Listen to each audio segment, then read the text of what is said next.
পরমাণুকে খুব সহজভাবে চিনলেও পরমাণু আসলে একটা জটিল চার্জ ব্যালেন্সিং সিস্টেম। পরমাণুর ভিতরে থাকে প্রোটন, নিউট্রন আর ইলেকট্রন। এখন এর মধ্যে কেন্দ্রে থাকে শুধুমাত্র প্রোটন এবং নিউট্রন। এর মধ্যে আবার প্রোটন হলো পজিটিভলি চার্জ, যেটার চার্জ হলো 1.6 ইন্টু 10⁻19 কুলম। এখন কেন্দ্রে তো বললাম নিউট্রনও থাকে। নিউট্রন হলো কোনো ধরনের কোনো চার্জ বিহীন একটা কণা, এবং নিউট্রনের ভর কিন্তু প্রোটনের থেকে সামান্য বেশি, এবং এই কেন্দ্রের মধ্যেই সমস্ত ভর নিহিত। কেন?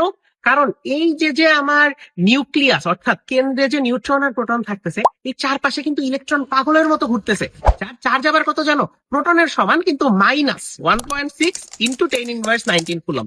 এই ইলেকট্রন যে ঘুরছে, এই ইলেকট্রনের একটা কেন্দ্র বিমুখী ফোর্স আছে, আর ইলেকট্রন আর কেন্দ্রের মধ্যে একটা কেন্দ্রমুখী বা সেন্ট্রিপেটাল ফোর্স আছে। এই কারণেই কিন্তু পরমাণু তার শেপ ধরে রাখতে পারে, বৃত্তাকার উপবৃত্তাকার কক্ষপথের কথা যে আমরা বলছি সেটা ঘুরতে পারে। আর এই নিউক্লিয়াসের মধ্যে নিউট্রন স্ট্রং নিউক্লিয়ার ফোর্স দ্বারা এই পরমাণুর এই যে গঠনটা এটাকে ধরে রাখে। সো পরমাণু কিন্তু এত স্বাভাবিক কিছু না, আবার এত জটিল কিছু না, যদি আমরা ঠিকঠাক মতো বুঝতে পারি।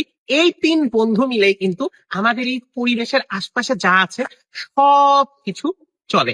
এই প্রোটন সংখ্যা একটা পরমাণুর প্রধান পরিচয় নির্ধারণ করে, যেমন অক্সিজেনের জন্য 8, কার্বনের জন্য 6, সোডিয়ামের জন্য 11।